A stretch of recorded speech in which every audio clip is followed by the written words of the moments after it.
Hello everybody. This video will demonstrate the installation of a 40 kilowatt hour battery pack in a 2012 Nissan Leaf that originally had a 24 kilowatt hour pack in it. To make the new pack operate in the old car, I'm going to be using a solution from a company in New Zealand called EV Enhanced. I considered three solutions when I thought about putting the new pack in the old car. One of them was Dali in Finland. Has a CAN bridge that makes the newer packs work in the old car. It's also a company in Quebec that does the same sort of thing. But when I've talked to these guys in the past, it sounds like there's challenges in the daily operation of the car. It doesn't quite work the way the original car did. EV Enhance has been working on this solution for well over a year now. And actually go to the nth degree in my mind. They reprogrammed the vehicle control module on the car to make it better able to handle the new battery pack. So, Precision Automotive in Langley is going to be doing the install. I understand they're the exclusive dealer in this area for the EV Enhanced products. This is going to be a beta installation. It's the first one in North America. We're going to find out if their solution works with North American cars and with North American batteries. And I'll walk through the whole installation tomorrow, and then hopefully by the end of the day we'll have our operational car. At the end of the video, I'll also go over some of the costs involved in the whole process and also the reasons why I'm doing this. Okay, away we go. To transplant the battery in a Nissan Leaf, EV Enhance has a two-part solution. The first part is a battery translator that goes underneath the car. As you can see in the picture here, there's a cable that attaches to the battery, and then there's a cable that attaches to the harness for the car, plus another cable that goes into the CAN bridge, which sits inside that waterproof box. As you'll see later, they're all nicely installed underneath the vehicle when they're done. The other part of the solution that they have is they reprogram the vehicle control module, the VCM. The vehicle control module sits just underneath the glove box in the car.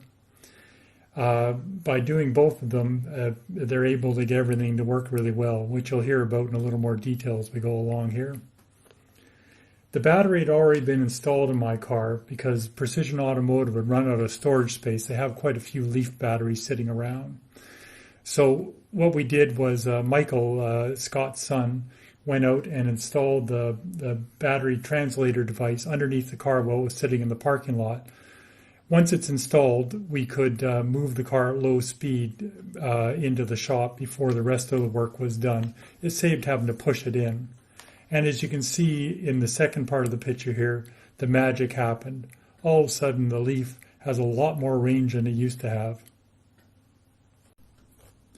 Next part of the install is pairing the battery. The car needs to be told that there's a different serial number in the battery than there used to be. They use a program on a laptop to do this. Fairly straightforward. After that, they need to clear the fault codes that are in the computer in the car, because there was no battery in the car at one point in time and various other codes have been thrown. They use some standard software to do that. And as you can see, the light goes out when it's all done, letting the fault codes have been cleared. Underneath the car, you can see there's a cap over where the normal plug would be for the PTC, or the heater that heats up the car. 2013 and beyond cars and their battery packs had a heater directly in the plenum inside the car.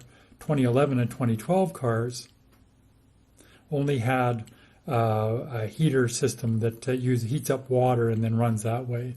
So they don't use that cap. So EV Enhance provides a cap that goes over top of that. After that, there's the final install of the battery translator.